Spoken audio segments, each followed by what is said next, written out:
Packing for a month-long holiday. Welcome back to another video. This one is my preparation for a long trip back to South Africa, my home country. We're traveling to 3 different cities. We've also got a weekend away at the Kruger National Park, what most people would call safari, going to the bush. A lot of days to plan for, a whole month of holiday. And so I thought I'd share with you how I thought strategically about putting together my suitcase. This year for me has been all about outfit planning, pre-planning things, making the effort in a short space of time or a small amount of time that can then filter out into a more relaxed feeling around creating outfits for myself. I love fashion. I'm a reworked fashion designer. I work in fashion. I've worked in fashion my whole life. I love it so much, but it got to the point where it was starting to be a drain on me, my own personal style, trying to come up with creative ways to look all the time. And so essentially that's what this channel is about. If you're into that, please do subscribe and drop a comment below if you've also come to a point where it's really time to dive into personal style and make it work for you and your lifestyle. And back to the trip energy. I am so excited. It goes without saying, it's lovely to go on holiday. We've not been away for 6 years. It's time, and I cannot wait to wear all the summer outfits. A lot of my summer wardrobe I have from when I used to live on a boat.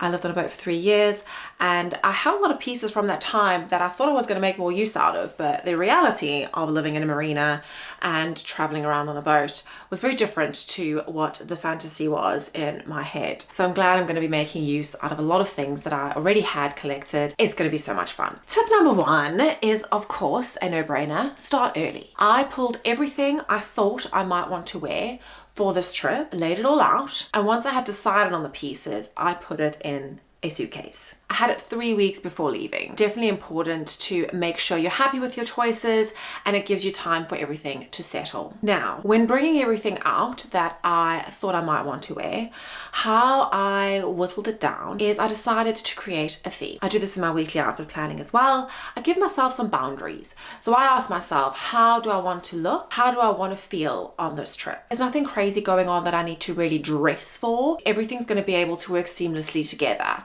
It's going to be lunches out, it might be some walks, it's going to be some game drives when we go out to the bush. It'll be evenings out with friends, going to friends' houses, brides with the family. It's going to be lovely, and so I just need general clothes. One thing that was very important is I gave myself the rule to only take things that I absolutely love. So in the process of taking everything out of the wardrobe, I also put everything on my body. Super important to just reintroduce yourself to things, especially if it's a different season. You need to refamiliarize yourself with your summer wardrobe. So I did that, and I came up with a rail of fabulous things. Each piece needed to be a standalone piece. So when I was picking a top, I picked a top that had some detail in it.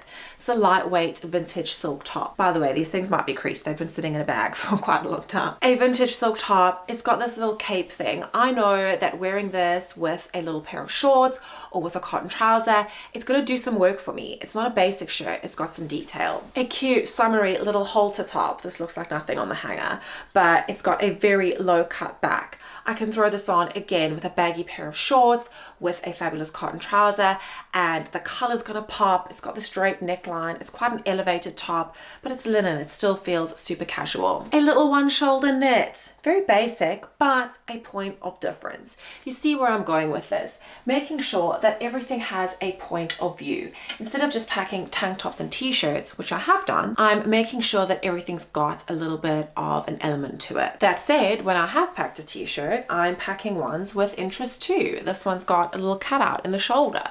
So when I'm wearing that, it's going to show a little bit of skin. So even if I want that super casual vibe, it's got a bit of detail. I feel like choosing to do things in this way is going to help make sure that I'm not spending too much time in the mornings getting ready. I have time to spend with my family, time to spend with my husband, and I'm not gonna be worried that I don't look creative enough. Trousers is the same vibe. I went for this amazing cotton pair of chinos. It's a huge barrel leg, and it's got some seaming detail. It's a great neutral color. Feels fresh, feels interesting. Skirts, this one's quite plain actually, but I do have some plain things in here. But it's got a slit at the side. It's got pockets. It's gonna serve me well. And then underneath here, I've got a bit of a wrap skirt. So this one's got like a crossover detail and a little bit of a tie. So even though it's very basic, there's something of interest in the piece. So that was my rule. Make sure every piece I was putting in the bag is interesting. Whether it be a basic or something more substantial like a pair of trousers or a full-on top, it needed to have a point of view. Now usually if I'm going away for the weekend or a shorter trip, which is mostly what I have been doing for the last 6 years when I've not been going on holiday, I would normally plan for smaller trips outfits for each day. So I'll just kind of plan it beforehand, know kind of what the itinerary is, and just make sure that I've got it down. This is different because we're going for such a stretch of time for a whole month. I wanted to make sure that I could just mix and match a whole lot of pieces. So after I've got all my pieces that I know I'm going to take, I'm just going to double check the color story. I think you can see here, it's generally based on neutrals, and then my pops of color are primary: a red, a yellow, a blue. All of this is going to work to create outfits of interest, whether I want to be super neutral or if I want to have something a little bit more punchy. If you're a prints person, I'm not really. I've just got this one random vintage silk Hawaiian shirt, which I'm very excited to wear to the beach. But if you're a prints person, just check that you've got things that kind of go together. I think that is a handy thing to do so that your combinations work seamlessly and you don't feel stuck for choice when you're there. I am taking some of my own reworked garments. I am taking the weekender shirt, which is a fabulous style I do, and also the weekday shirt, which is kind of like a wrap shirt that can be worn in multiple ways. This is exactly why I do what I do, so that we can have less garments but wear them in multiple ways, and that's just perfect for packing. Like, the idea sells itself really. Also a nice handy tip, not really statement pieces but things that work hard when traveling, especially in the summer, are silk shirts. So I buy mine vintage. I get vintage men's ones. They're quite nice and oversized. Really love a vintage silk shirt. They're great for layering or to wear on their own as like an evening top. They can read more luxe, but they also read casual. They're just so on point. They're also very lightweight and can be rolled up really small, which make them amazing for packing. Taking my minimal blazer. I am traveling in this blazer. This is the one where I create a little soft curve and take away the lapel of the blazer.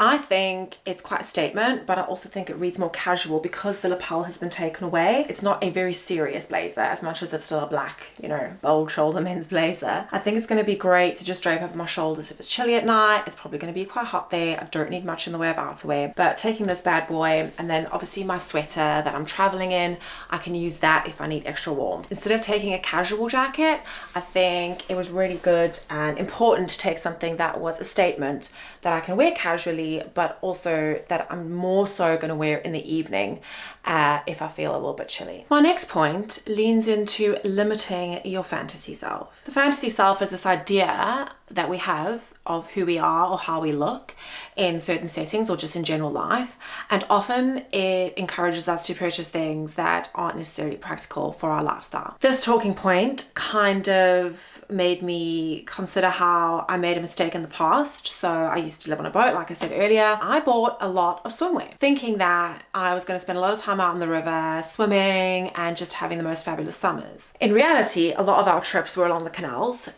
in the UK, which you wouldn't want to swim in. The amount of times we were on the river was few and far between. And then on top of that, when the weather was good enough to actually swim in the river, again, I can count them on one hand where I actually needed a bathing suit for my lifestyle living on a boat here. So I'm embarrassed to say, which is kind of good for now because I have this collection of swimwear, but I'm embarrassed to say that I've got a lot of pieces with the tag still on that have never been worn. Lucky for me, it's obviously very exciting now I have new things, but it's just a note of reference that we can often purchase things for a lifestyle or a moment in time that may never come, or that's not actually going to happen.